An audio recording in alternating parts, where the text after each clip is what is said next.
P T I مولانا فضل الرحمان کو اتحاد میں شمولیت پر قائل نہ کر سکی، جے یو آئی کا کسی الائنس میں شامل ہونے سے صاف انکار، ملاقات کی اندرونی کہانی سامنے آ گئی۔ مولانا فضل الرحمان کا کہنا ہے کہ جے یو آئی یا کسی جماعت سے الائنس نہیں کرے گی، پی ٹی آئی سے تعلقات بہتر رکھیں گے، اتحاد میں شامل نہیں ہوں گے۔ اتحاد میں شمولیت سے انکار کے بعد پارلیمنٹ میں تعاون پر دونوں جماعتوں کا اتفاق ہوا، پارلیمنٹ اور دیگر معاملات پر ایشو ٹو ایشو مشاورت ہوگی۔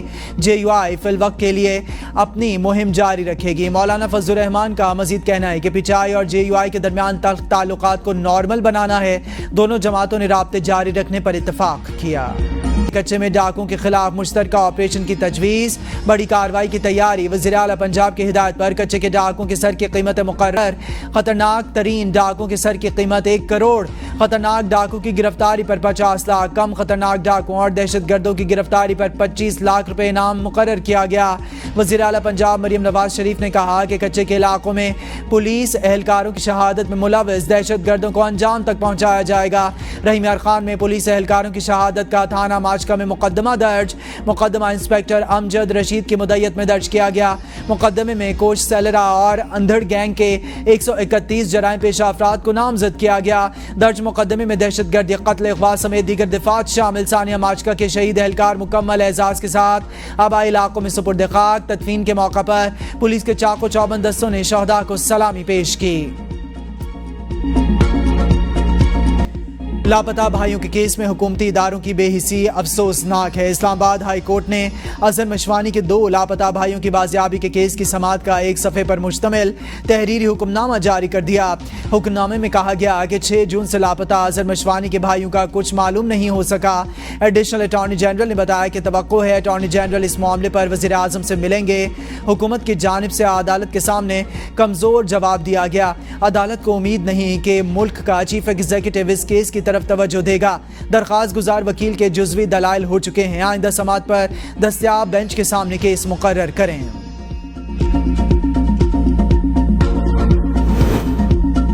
پی ٹی آئی کے میڈیا کوارڈینیٹر ملک رضوان اور ان کے بھائی واپس گھر پہنچ گئے۔ پی ٹی آئی کے آفیشیل ایکس اکاؤنٹ پر مغویوں کی واپسی کی تصدیق کر دی گئی۔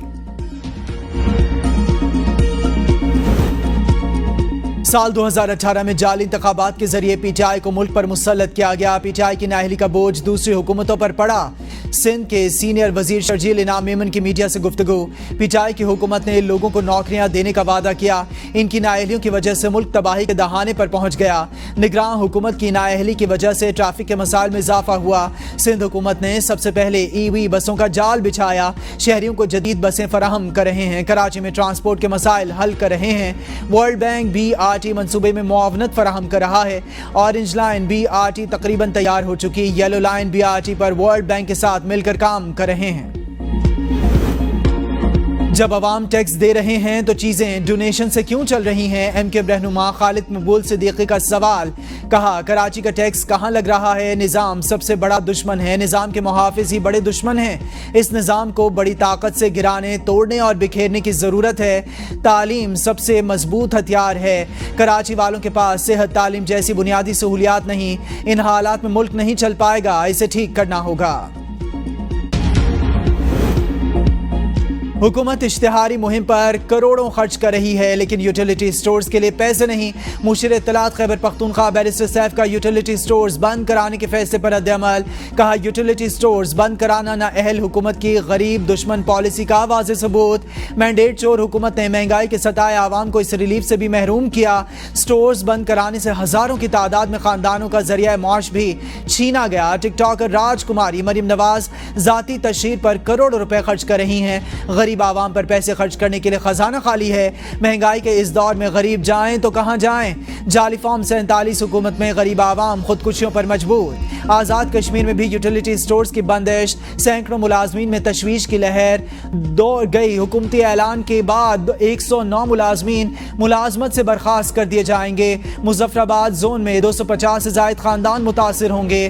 نوکری سے برخاست ہونے والوں میں 10 سے 15 سال پرانے ملازمین بھی شامل۔